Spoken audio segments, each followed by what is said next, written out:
July 1, 2018 ఢిల్లీలో ఏం జరిగిందో మీకు తెలుసా? ఒకే ఇంట్లో 11 మంది శవాలు. వాళ్ళందరూ ఒకే కుటుంబానికి చెందిన వాళ్ళు. కళ్ళకు గంతలు కట్టేసి, చేతులకు ట్రాప్స్ వేసి, నోటికి టేప్. అది ఆత్మహత్య లేక ఒక శరీర పూజా క్రియ?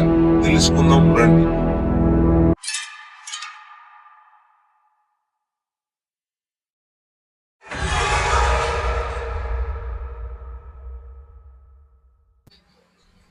బురారి ప్రాంతంలో ఉండే చందువత్ కుటుంబం సామాన్య కుటుంబం. అందరూ సన్నిహితంగా ఉన్నారు. పొరుగు వారితో స్నేహంగా మెలిగేవారు. ఒకరోజు ఉదయం 7:30కి పొరుగు వారు వారింటికి వెళ్ళినప్పుడు అందరూ ఊరేసుకున్న స్థితిలో కనిపించారు. ఏ గొడవ లేదు, దొంగతనము లేదు. కానీ ఇల్లు మాత్రం ఒక అఘోర మత కార్యక్రమం జరిగిందేలా ఉంది. ఆ 11 మంది వయసు 15 నుండి 77 ఏళ్ల మధ్యలో ఉంది. ఒక బురారి బాల్యం మొత్తం షాక్ అయింది. ఏంటి వీళ్ళు ఎలా చేశారు?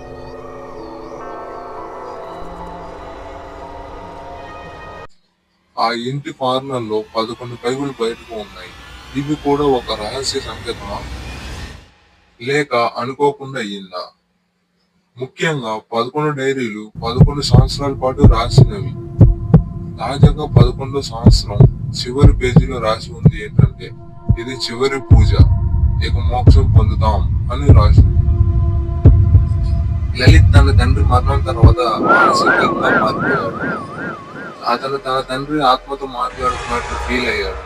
ఆత్మ చెప్పింది పూజ చేస్తే మోక్షం దొరుకుతుంది అని ఆ చివరి డైరీ పేజీలో ఉంది. లలిత్ తన డైరీలో తను ఊహించుకొని రాసినవన్నీ తన కుటుంబానికి చెప్పాడు. ఊహించుకునే కాదు, తన తండ్రి రాసి చెప్పినవన్నీ తన కుటుంబానికి చెప్పాడు. అతని మాటలను విని ఈ కుటుంబం చాలా నమ్మింది. ప్రతిరోజు ఈ ఆరాధనలు పూజలు చేసేవాడు. కానీ ఒకరోజు చివరిగా పూజ చేయవలసి వచ్చింది.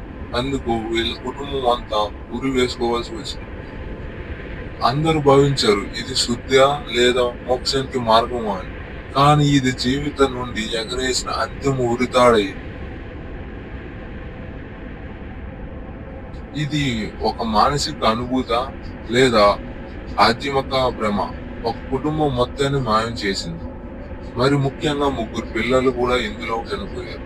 ఇది భారతదేశ చరిత్రలోని అత్యంత భయంకర మిస్టరీగా నిలిచింది. పోలీసులు ఈ కేసును సామూహికంగా మానసిక భ్రమగా క్లోజ్ చేశారు. కానీ దేశం మొత్తం ఇప్పటికీ ఈ కేసు మర్చిపోలేదు. ఇది ఆత్మహత్యనా లేక అంతకు మించి ఏదోనా? బురారి మరణాలు భారతదేశ చరిత్రలో అతి భయంకర మిస్టరీగా నిలిచింది.